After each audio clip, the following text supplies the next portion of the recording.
ورحمة الله وبركاته. نحمده ونصلي على رسوله الكريم. أما بعد. محترم ناظرین، اساتذہ کرام اور مجھے ساتھیوں، آج کے اس یوم آزادی کے موقع پر میں آپ لوگوں کے سامنے جس موضوع کو بیان کرنا چاہتا ہوں وہ ہے جنگ آزادی میں مسلمانوں کا کردار۔ ہندوستان کی غلامی کا دور انگریزوں کی ہٹلر شاہی کا وہ بدنما داغ ہے جس کو تاریخ انسانیت کبھی بھلا نہیں سکتی۔ دھوکے باز ظالم انگریزوں کی غلامی سے نجات پانے کے لیے جہاں دیگر مذاہب کے لوگوں نے جنگ آزادی میں حصہ لیا تو وہیں مسلمانوں نے بھی اپنے تن من اور دھن کو مادر وطن پر ہنستے ہوئے قربان کیا ہے۔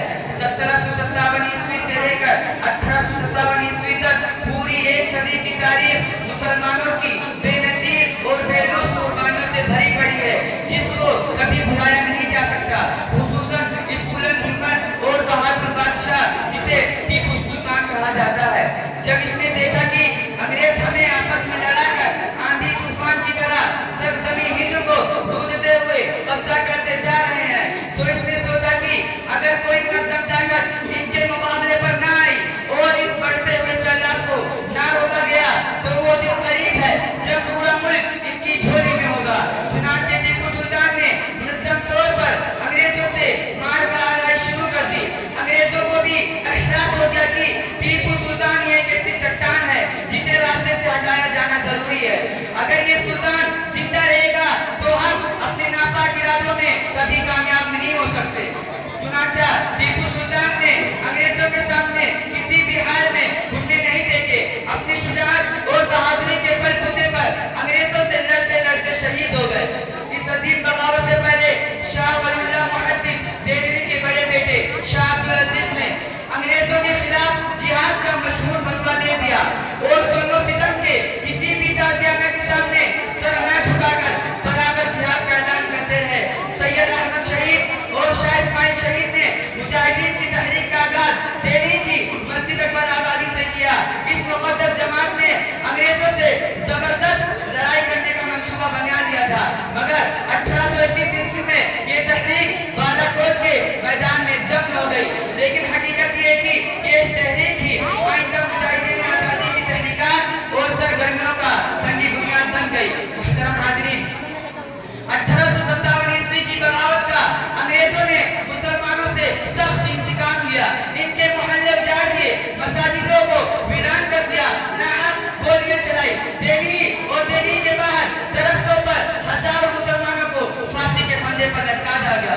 بہادر شاہ ظفر پر بغاوت کے جرم میں مقدمہ چلایا اور ان کو مجرم قرار دے کر ان کو جلا وطن کر دیا گیا اور اس عظیم مجاہد کو اپنے وطن میں دفن کے لیے جگہ بھی نہ مل سکی، جیسا کہ اس عظیم بادشاہ نے خود لکھا ہے کتنا بدنصیب ظفر دفن کے لیے، ہے کتنا بدنصیب ظفر دفن کے لیے 2 گز زمین بھی نہ مل سکی کوئی حال میں۔ محترم حاضرین، مولانا محمد علی جوہر، مولانا شوکت علی نے آزادی کی خاطر انگریز کے پائیدار لندن میں جا کر دردناک سزاؤں کو برداشت کیا، کئی بار انہیں سلاخوں کے پیچھے بھی ڈالا گیا۔ مولانا آزاد نے ہمیشہ انگریزوں کے خلاف آواز بلند کیا اور کہا تھا ہماری آزادی کے سامنے 2